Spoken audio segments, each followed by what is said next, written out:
Hey everyone, welcome back to Gamecasters. My name is General Sticchio, and in this video I will be going over the Corpse Lance Necromancer build for Season 16. This is the season of the Ring of Royal Grandeur, so there's some slight tweaks to this build compared to normal. Um, but it still runs the same, it's just got a few tweaks to make it run a little better for this season. So we'll see if anything changes after this run around. But anyways, starting off with the skills for this build, you'll be running Decrepify with Borrowed Time, Corpse Lance with Brittle Touch, Devour with Satiated, Simacrolum with Reservoir, Blood Rush with Molting, and Land of the Dead Frozen Lands. And then going over into the passives, we'll be looking at Blood is Power, Final Service, Standalone, and Overwhelming Essence. Now, I know Final Service is not what the build online shows, but this is what's currently topping out on the leaderboard, so I go more by what's winning rather than what the online stuff says. If someone is managing to push it with what they've got, then that is what I suggest running. Um, I know there's sometimes little tweaks you have to make when you're getting towards the end, and it doesn't work getting you up to that point, but it helps you make that final last rift you can push kind of thing. Get a better time on the one you're on. It just all matters on variation of rift and stuff like that. So you can run what you want to, but again, I'm just showing what the top build is pushing with at the moment. So going over to gear, and we'll get into the cubed items here shortly. We'll be going for Trag Aul's Corroded Fang for our weapon, with damage, intel, attack speed, crit hit damage, and intel as the augment.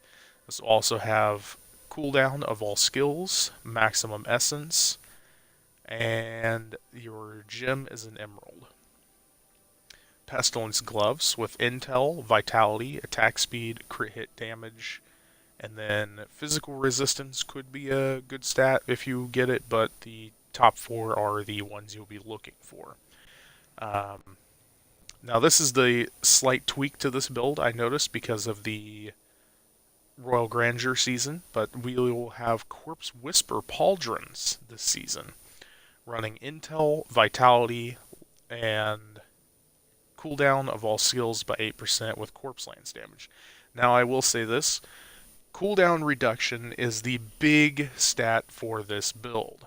You will be needing to get off Simacrolum as often as you can, and that makes it basically where you don't need corpses on the ground to use Corpse Lance. You can just keep firing as long as you hold down the button, as long as that ability is active. So as long as you can keep that ability active or keep firing it off, you're just going to be running over everything. Going over to the chest piece, we'll be looking at Pestilence Robe with Intel, Armor, Intel as the augment, and Corpse Lance damage. That is also another big stat, is Corpse Lance damage as well as crit hit damage. I would say crit hit damage is the secondary to cooldown reduction, and then Corpse Lance damage as your third stat. So going in order, you would want cooldown reduction primarily, crit hit damage secondarily, and then Corpse Lance damage as your third stat. For the helmet, Pestilence Mask with Intel, Vite, Armor, Intel as the augment, and then cooldown of all skills by 12.5%. This will be running a diamond in it. Your chest piece, by the way, will have topazes. Keep that in mind for your gemstones. I mean, you can swap them out for whatever you like, but again, showing what's topping out at the moment.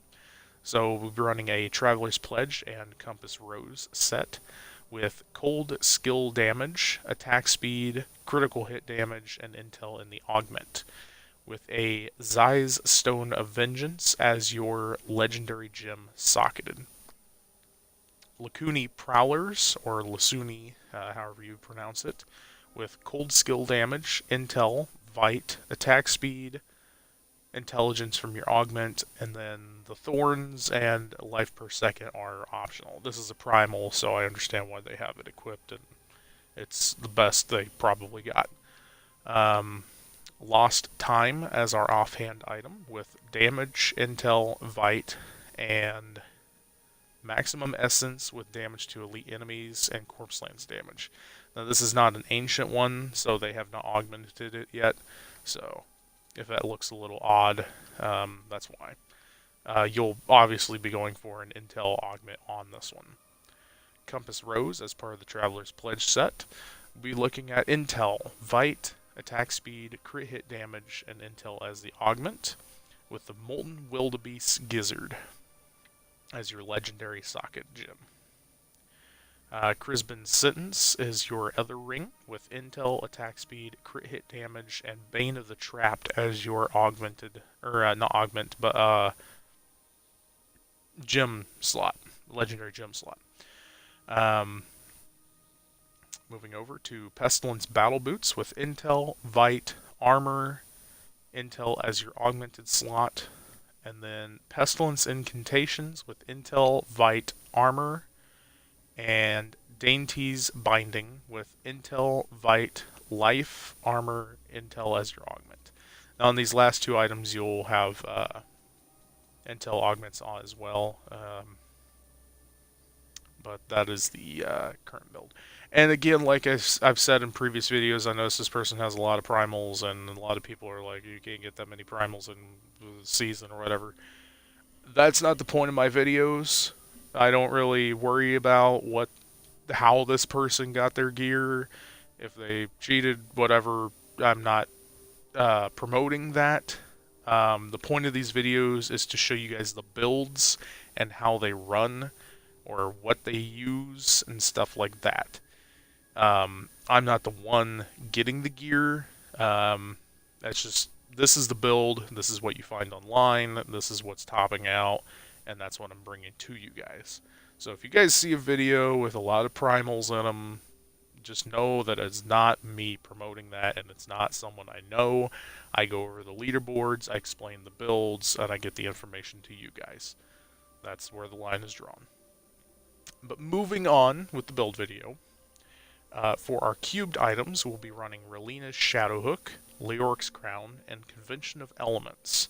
And as usual, you can swap one of these out for an equipped item. So you could swap out Leoric's Crown for Pestilence Mask, or Relina's Shadowhook for the Tragaul's Quirted Fang, or the Convention of Elements for the Crisbin Sentence. Either one could be cubed and the other could be equipped, depending on which one you get the better of.